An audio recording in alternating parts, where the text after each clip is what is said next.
Freedom. It's one of the words most commonly associated with the United States of America. It's plastered all over billboards and t-shirts. It's in the lyrics to songs and poems. I can't tell you how many times I've heard the phrase, "It's a free country," regarding the United States. But while this idea of freedom is certainly an important part of our nation and its identity, the most integral part of this country, as well as what makes it so special, is right there in the United States of America. Unity. The number of times a word is mentioned in the Constitution isn't necessarily an indicator of how important it was to the Founding Fathers, but I do think that it can be interesting and maybe even telling. Altogether, the words freedom and free can be found in the Constitution 6 times. The words union and united appear 90 times. On every coin, on every dollar bill any of us have ever held, E pluribus unum has been inscribed. Out of many, one. Union. But not only is our constitutional union important to the identity of this nation, it is necessary in order to uphold the structures of freedom and liberty that our culture today holds so dear. First, it's important to understand what makes the unity that was set up in our Constitution so special. After all, any stable country could really be considered united, couldn't it? We're not even the only country that calls ourselves united. There's the United Kingdom, United Arab Emirates, the former Union of Soviet Socialist Republics, but take a moment to think about those countries. The USSR used to be a union of multiple nations, including Russia, Ukraine, Kazakhstan, and Belarus. Today, Russia has been at war with Ukraine for over 2 years. Some kind of union. The UK has a much better track record, but still far from perfect. Ireland fought for decades to gain independence from the Union, and then for decades after, there was tension and conflict in Northern Ireland. Scotland gets closer and closer to voting for independence every time they have a referendum. Just a few years ago, the vast majority of the Prime Minister's cabinet resigned within a week, not long before the Prime Minister himself resigned. As I watched this unfold over the news, I wondered if this kind of implosion was as uncommon over there as it would be if it had happened over here in the United States. Turns out, while the US has had one president resign throughout our entire history, the UK has had 12 prime ministers resign just since the start of the 20th century, and they've gone through 5 in the past 7 years. With all of the conflict our country may have, the Oval Office does not quite have the revolving door that Downing Street seems to have. But not only is unity our greatest strength, it's also been our greatest priority from the start. The very first reason listed in the preamble of the Constitution for the document's existence is in order to form a more perfect union. The reason we ditched the Articles of Confederation for the Constitution in the first place is because the old government didn't provide us with a strong enough union. The entirety of the original Articles of the Constitution have the primary purpose of preserving union and preventing corruption. Article 1, Section 10 specifically prevents individual states from going against the will of the Union. And Article 2, Section 3 establishes that the President will give a yearly State of the Union address, which is just about the most important speech the President gives on a yearly basis.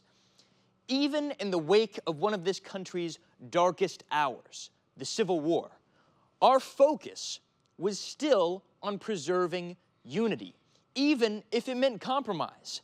Despite Section 2 of the 14th Amendment establishing that any government officials who had aided in rebellion can no longer run for office, the vast majority of high-ranking Confederates were granted amnesty within just a few years of the conflict in an attempt to mend relations between the North and the South. For example, William R. Cox was a brigadier general in the Confederate military before he served 3 terms in the United States House of Representatives. Additionally, while Ulysses S. Grant's presidency may at first seem like an act of subjugation of the South due to his history as a Northern general, Grant was wholly devoted to preserving constitutional unity throughout his presidency. In fact, on the date of his death, July 23, 1885, the New York Times conducted an interview with James Longstreet, who had been a leading Confederate general in the Civil War. In the interview, Longstreet said that Grant was the truest as well as the bravest man who ever lived. He then went on to tell a story about their friendship, one which shows just how important Union was to Grant. The two had gone to military school together and were frequently stationed together early in their careers as lieutenants. During this time, they often played a game of brag.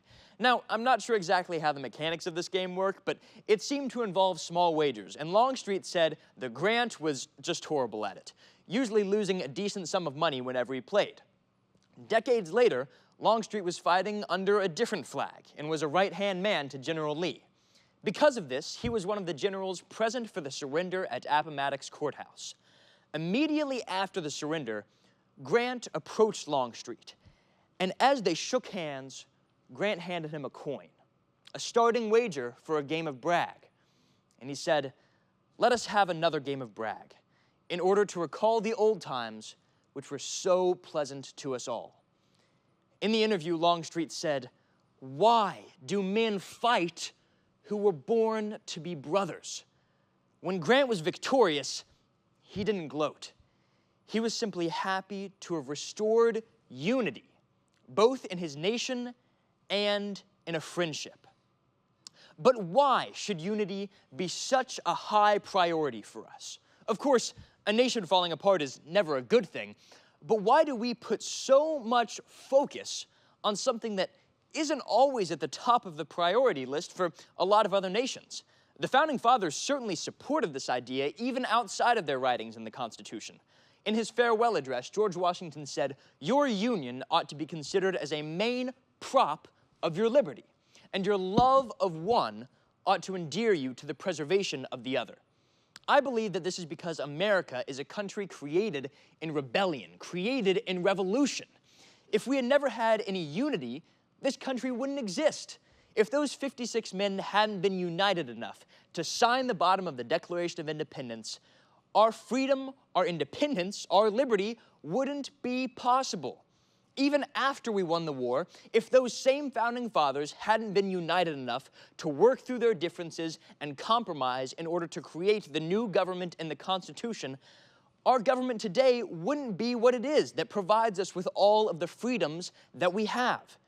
Even decades later, if Abraham Lincoln hadn't been so devoted to restoring the Union, if he hadn't had the knowledge that a house divided against itself cannot stand, this country would be broken, just a fraction of what it is today. Without unity, freedom for slaves in the South may not have come for another century. Today, it can feel like unity is an impossibility. Everything seems to cause an uproar. Just 3 years ago, there were riots at the Capitol building. In 2024, an election year, I can guarantee you right now that this country is about to get even more divided than usual. For now, we have our union. We have, in the words of Benjamin Franklin, a republic if you can keep it. But sometimes it only feels like we have any sort of unity during a national emergency, like the Revolution, or World War II, or 9/11. Sometimes with everything else that's going on in the world, it may feel like we only really need our unity during a national emergency. It's not that important otherwise. But union isn't only necessary during a national emergency. A lack of unity is a national emergency. Without our union, how could we work together to create change? And without change, how can freedom be preserved? We've been able to maintain our union through the very worst, through wars, through terrorism, through corruption, and we have the tools to maintain it now. But we seem to have lost focus. The union no longer seems to be the highest priority for the people of this nation. The problem with that is that freedom isn't easy. It relies on democracy and it relies on unity. Those aren't easy either, and let's face it, no one expects them to be. Democracy is hard. Union is hard. But if the unity that's right there at the top of the Constitution can stay at the top of our priorities, we have what it takes to remain the United States of America.